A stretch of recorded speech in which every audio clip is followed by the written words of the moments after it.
What's up, guys, and thank you for joining us for another review on Threat X3 Productions. Today, we're going to be reviewing Void Bastards. So just before we get started, quick disclaimer, we are reviewing the Switch and PS4 versions of the game. I played it on both. Now, all the gameplay that you will be seeing will be the Switch version, just so that there's a consistent visual on screen so you know what you're looking at. I decided to go with the Switch version because that's what I had the most experience with, because I was also able to play it on the handheld mode, so I was able to get a little bit more even when I was just laying in bed. Having said that, let's get into it. To get a good idea of what Void Bastards is, all you really need to do is look at the title screen.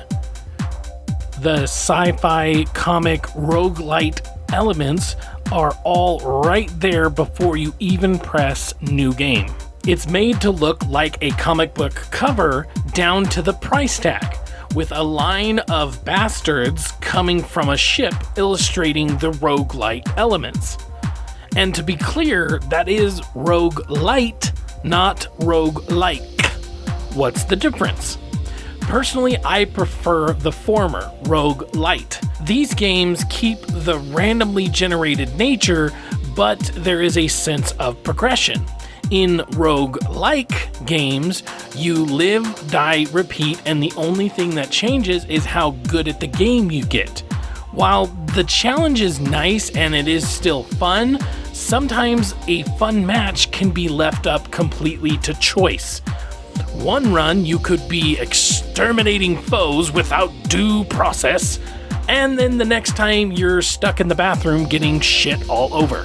What I like about the light genre is that it takes everything from the rogue game and gives you a progression, a sense of progression, whether it be through leveling up or equipment or sometimes both. That was a really long way of saying this is a roguelite game, and that's the way I like it. The basic premise is you are a randomly generated prisoner made from a ramen packet and some water, tasked to do what the Supreme Overlord Wanker tells you to do. This involves you flying around in space from one wreckage to the next, pillaging and crafting along the way. It has a subtle survival mechanic in that it has fuel and food. Fuel makes you move from one spot to the next, and each time you do so, a day passes and you use up food, or you can rest in place to heal yourself. Health does not regenerate between missions, so this really makes you think about what path you will take on your journey.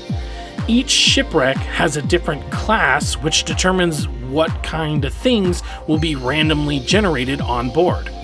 Medical ship, heal yourself. Luxury ship, higher chance of food. A pet ship, robot kittens that distract your enemies and explode when they're destroyed. Wait, what?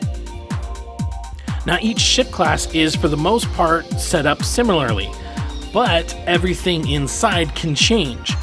Like, you know what end of the ship the helm would be on, but the path to get there and even where you spawn can change. The enemies are also random. One feature I really like is each time you go to a new ship, it gives you a rundown of what to expect. This is a medical ship with a torpedo stowed away somewhere. It has a few tourists and many janitors. It contains a healing station, staples, and bio. This ship has a part to build an advanced stapler with. That whole blurb of info gives me everything that I would need to know to decide, do I want to dock this ship? And if I do, how to handle certain situations. The further you go away from the Void Ark, which is the home vessel of sorts, makes the chances better for loot and tougher enemies. Now let's talk about the visuals and gameplay. The visuals are very much inspired by comic books. Like I said before, the title screen even has the price of the comic book. And if something explodes, the word kaboom shows up on the screen. The visual differences between the PlayStation 4 and the Switch are very subtle. The PlayStation 4 runs at a smoother frame rate, so you could argue that it looks more crisp and clear. The Switch looks the same, albeit slightly less clarity, but you'd really have to be a graphics snob to tell the difference. The biggest difference is when or if you play it in undocked on Switch. Visuals are more noticeably downgraded, and I noticed more frame drops than before. But to be clear, none of this is enough to say, F this game, it runs like trash. And more just something you might notice if you know what you're looking for or if you're super picky. Which brings me to the gameplay itself. The game runs great on both systems, other than the frame drops in the undocked mode. I never really noticed anything substantial enough to warrant complaining. To be clear, I don't sit there with an FPS up at the top corner and pay attention to every detail. I'm more interested in how it feels. How does it play? So take my frame rate talk with a bit of salt. Then let's talk a little bit more of the roguelite elements and what they bring to the table. Every star map you go through is randomly generated, which makes every shipwreck that you come across randomly generated. What is on the ship is also random. This includes enemies, lootable stuff, placement of that loot, random buffs, like being able to see all the enemy placements. This is something you would normally have to spend money and go to the helm for, or slightly breathable air, which makes your oxygen last longer. It will also have randomized hazards aside from the enemies themselves. One will have all the lights off, making it impossible to see 2 feet in front of you. And this is even if you get the power on. Sometimes you'll start with the power off, meaning all the doors will be open, but you'll be unable to interact with anything till you get the power on. One ship could be leaking radiation. Another has smoke everywhere, making visibility spotty. All this adding up to each ship having a distinct feel to it.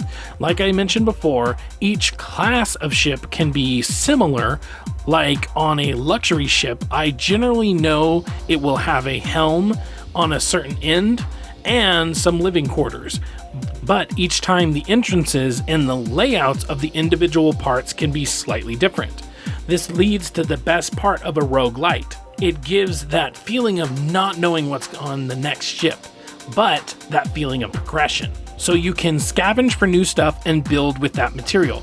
All that carries over from person to person, but each person or client will have a random set of traits. Sometimes they're good, sometimes they're bad.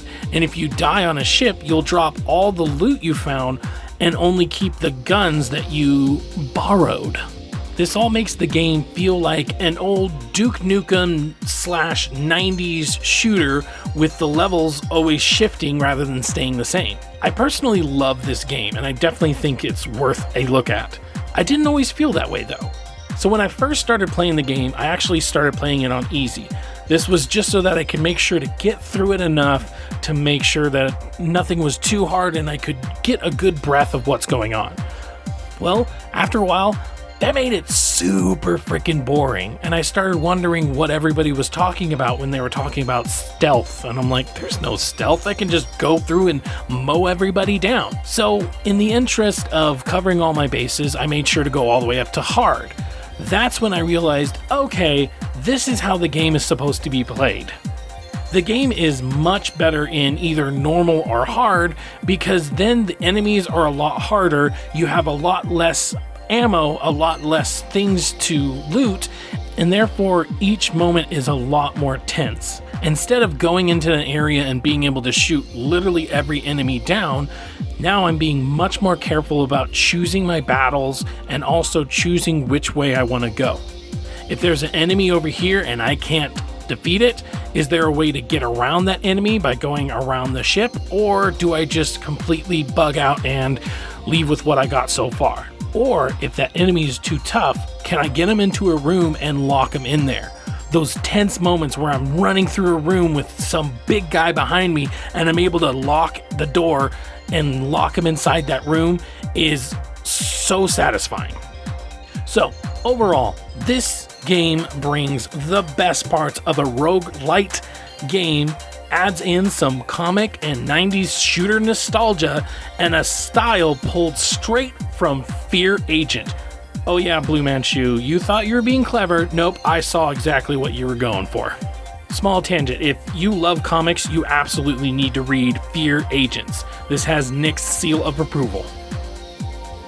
So what would I rank this? I personally think that if you even remotely like FPS games and even roguelite games, this is a day one purchase. All right, so that is what I think about Void Bastards. Have you played it? What have you played it on? Do you agree, disagree? What are your thoughts about it? Let me know down in the comments down below. Once again, my name was Nick. Thank you for joining us. Make sure you can go to at TX3 Productions on Twitter, ThreadX3 Productions on Instagram, ThreadX3 Productions at gmail.com if you want to email us directly. Thank you so much. Keep looking out here on YouTube for more stuff. Can't wait to see you next time. Bye-bye.